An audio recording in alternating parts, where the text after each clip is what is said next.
Hi, I'm Goldie. After losing my husband 3 years ago, I've poured everything into being there for my son Mark and his family. My grandkids are my world, and I've always tried to be the kind of mother in law who helps without overstepping. At least, that was the plan until Vanessa came into the picture. Mom, we're still on for Friday dinner, right? The kids have been asking when Grandma's coming over.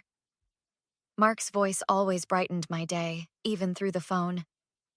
Wouldn't miss it for the world, honey. I'm bringing that mac and cheese Emily loves. Friday couldn't come fast enough. I arrived at their two-story suburban home, clutching my casserole dish, greeted by the sound of my grandkids' footsteps thundering down the hallway. Grandma's here! Grandma's here! Emily crashed into my legs while Caleb hung back, trying to look cool at 12 but failing to hide his smile. There they are! My favorite people in the whole world! I noticed Vanessa lingering in the doorway, arms crossed. You're 15 minutes early. Traffic was light. I can wait in the car if... Don't be ridiculous, Mom. Mark appeared behind her, kissing my cheek. Come in, dinner's almost ready. The tension between Vanessa and me wasn't new, but lately it felt different. Colder, more calculated. Last month, she'd accidentally donated the quilt my mother had made. And last week, she'd scheduled a family vacation during the weekend of my birthday dinner. At the table, Vanessa served everyone but me. Oh, did I forget your plate? I'm so forgetful these days. It's fine, I can get it. I smiled through gritted teeth. Mark seemed oblivious, chatting about work while the kids fought over the last dinner roll. My phone buzzed in my pocket, unusual since most of my friends know I silence it during family time. When Vanessa stepped into the kitchen, I snuck a peek. Unknown number. Leave now and don't tell your son. She's planning something. Trust me. My hands trembled as I slipped the phone back into my pocket. Who would send this? And what exactly was Vanessa planning? Everything okay, Mom? You look pale. Mark touched my hand. Just a bit tired. Vanessa returned, hovering behind Mark's chair, hands on his shoulders in a way that seemed possessive rather than affectionate. Goldie, I've been meaning to ask. Have you thought more about our conversation? About possibly moving to assisted living? I nearly choked on my water. What conversation? We never discussed that. She laughed, that high-pitched sound that never reached her eyes. Mark, your mother's memory is concerning me. We talked about this last week, remember, Goldie? Mark looked confused. You did? Absolutely not, I said firmly. The rest of dinner passed in a blur. I watched Vanessa carefully. How she whispered in Mark's ear. How she subtly undermined everything I said. How she kept mentioning my confusion and forgetfulness. As I hugged my grandkids goodbye, Vanessa slipped something into Mark's pocket. A pill bottle? My heart raced. Driving home, I couldn't shake the feeling that something was deeply wrong. The mysterious text, Vanessa's bizarre behavior, the lies about my memory. Someone was trying to warn me, and for the first time in my life, I was truly afraid of what might happen to my family. The next morning, I called my best friend Patricia and arranged to meet at our usual coffee spot. Something about that text message kept me up all night. This is getting out of hand, Pat. I swear she's trying to convince Mark I'm losing my mind. Patricia sipped her latte, her eyes widening as I showed her the text. That was me. I used my work phone so Vanessa wouldn't recognize the number if she checked your phone. You? But why the cryptic message? Because I didn't want to risk Mark overhearing. Look at this. She slid a folder across the table. Inside were bank statements, Mark's bank statements. How did you get these? Remember my nephew works at First National? Mark came in last week to apply for a second mortgage. When Tommy processed the paperwork, he noticed something fishy. My hands trembled as I flipped through the pages. Large withdrawals, transfers to accounts I didn't recognize, and a steady drain of the college funds we'd set up for the grandkids. There's more. Patricia lowered her voice. Tommy said Vanessa came in alone 3 times asking about your finances. Whether your house was paid off, if you had life insurance policies. The coffee turned sour in my stomach. She's after my money. And systematically cutting you off from Mark. Remember Michael? Mark's best friend since kindergarten? I nodded. He stopped coming around right after the wedding. I ran into him at the grocery store. Vanessa told him Mark said he was a bad influence after that bachelor party, but Michael swears nothing happened at that party. She made it all up. Memories flooded back. Vanessa scheduling family events when my bridge club met, suggesting Mark's childhood friends were holding him back, even telling my sister I'd said her cooking made me sick, which I never did. Pat, this is worse than I thought. What am I going to do? Document everything. And be careful. Tommy said there's someone else involved. A financial advisor named Leon who's been meeting with Vanessa regularly.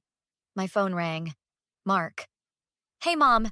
Vanessa and I want to stop by tonight to discuss something important.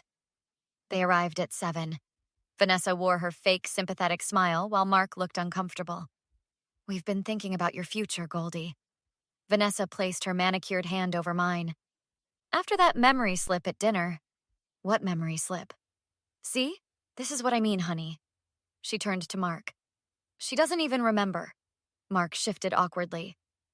Mom, we're worried. Vanessa we think, it might be time to consider assisted living. That's ridiculous. I'm perfectly fine. Vanessa pulled out a glossy brochure. It's a beautiful facility, but there's a waiting list and the deposit is substantial. We need to be practical, Mark added. The market's good right now. If you signed over your house to us, we could sell it, pay for the facility, and set aside anything extra for emergencies. My blood ran cold. My house is paid for. I'm staying there. It's too big for one person, Vanessa insisted. And with your condition... What condition? I don't have a condition. The doctor said denial is common in early-stage dementia. Vanessa looked at Mark meaningfully. What doctor? I haven't seen any doctor about memory problems. Mark looked confused. Mom, we took you last month. Don't you remember? After they left, I started a journal, documenting every lie, every manipulation. I installed a small recording device Patricia gave me in my purse. If Vanessa wanted a war, she'd get one. Nobody was taking my son, my grandkids, or my home. I called Patricia. I need to find this Leon person, and I'm going to need proof. Lots of it. I decided to play along with Vanessa's game, agreeing to tour Sunset Grove Assisted Living. I've been thinking about what you said. Maybe it would be easier on everyone. That's wonderful, Goldie. I knew you'd come around. Patricia wasn't convinced. You're giving her exactly what she wants.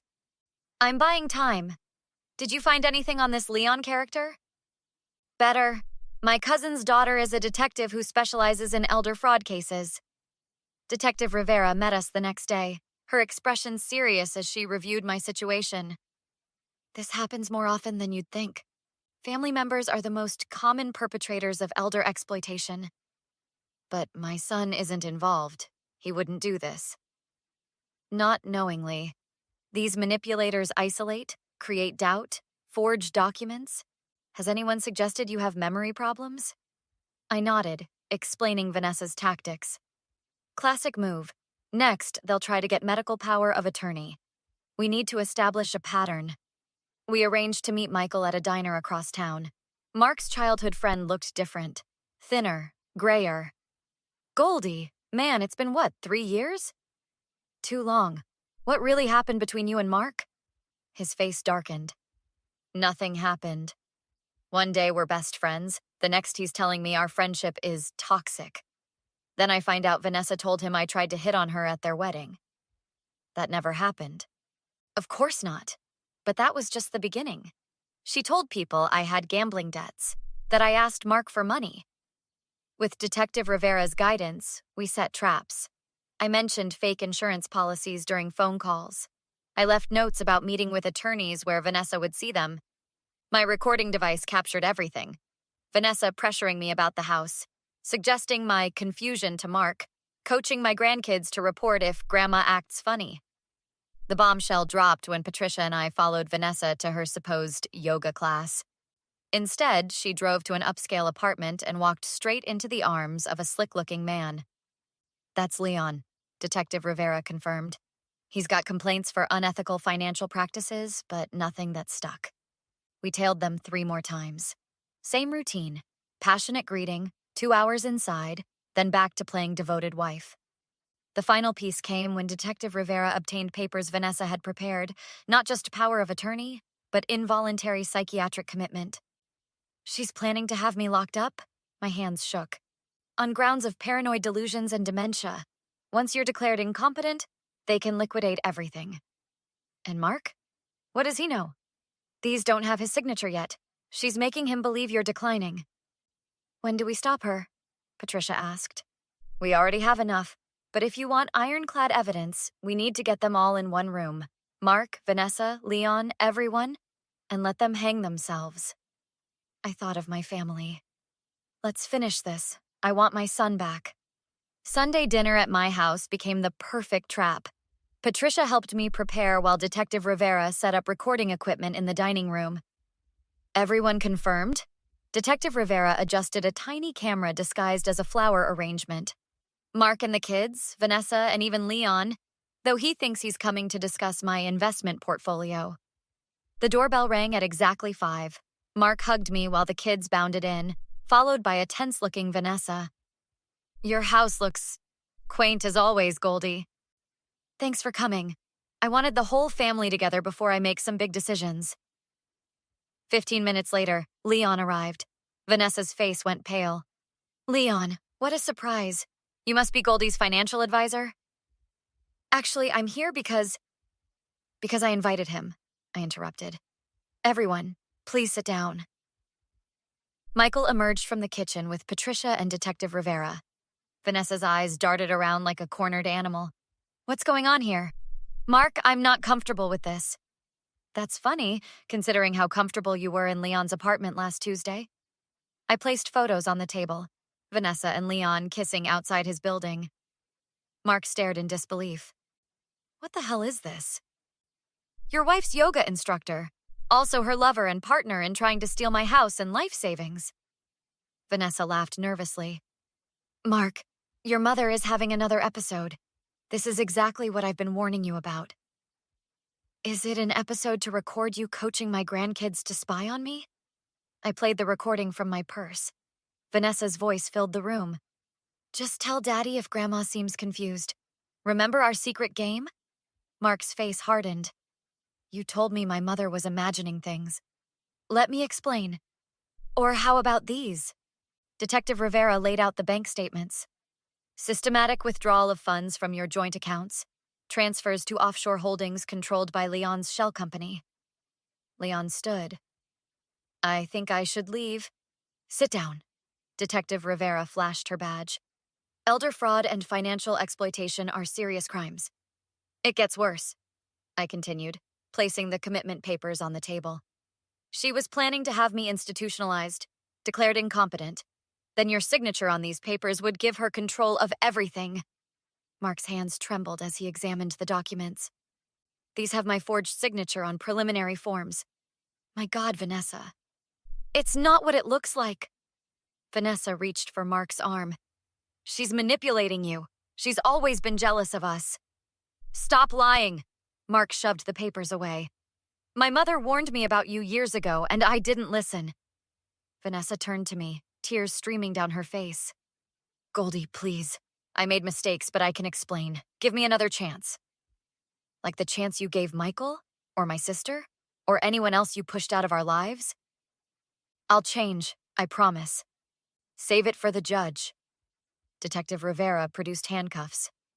Vanessa Johnson, you're under arrest for conspiracy to commit elder abuse, attempted fraud, and identity theft. As Detective Rivera led Vanessa and Leon away, Mark collapsed into a chair, head in his hands. Mom, I'm so sorry. I should have seen it. She fooled a lot of people, honey. 6 months later, Mark and the kids moved into the house next door. Vanessa took a plea deal. 3 years in prison. Mark filed for divorce the day after the dinner. My weekly bridge club now includes Patricia, Michael, and even Detective Rivera occasionally. My family is whole again. Sometimes I drive past the for sale sign on Vanessa's fancy car, the one she bought with my son's money. Justice doesn't always come wrapped in a neat package, but when it does, it's sweeter than my peach cobbler. What would you have done in Goldie's position when Vanessa tried to apologize? Would you have completely rejected her apology like Goldie did? Or would you have considered forgiveness despite the severe betrayal and manipulation? Is there ever a point where someone's actions are simply unforgivable, no matter how sorry they claim to be? Share your thoughts in the comments below. I'd love to hear your perspective on dealing with toxic people who suddenly want forgiveness when they're caught. If you enjoyed this revenge story, please hit that like button and subscribe for more stories about standing up to manipulative people. New videos every day.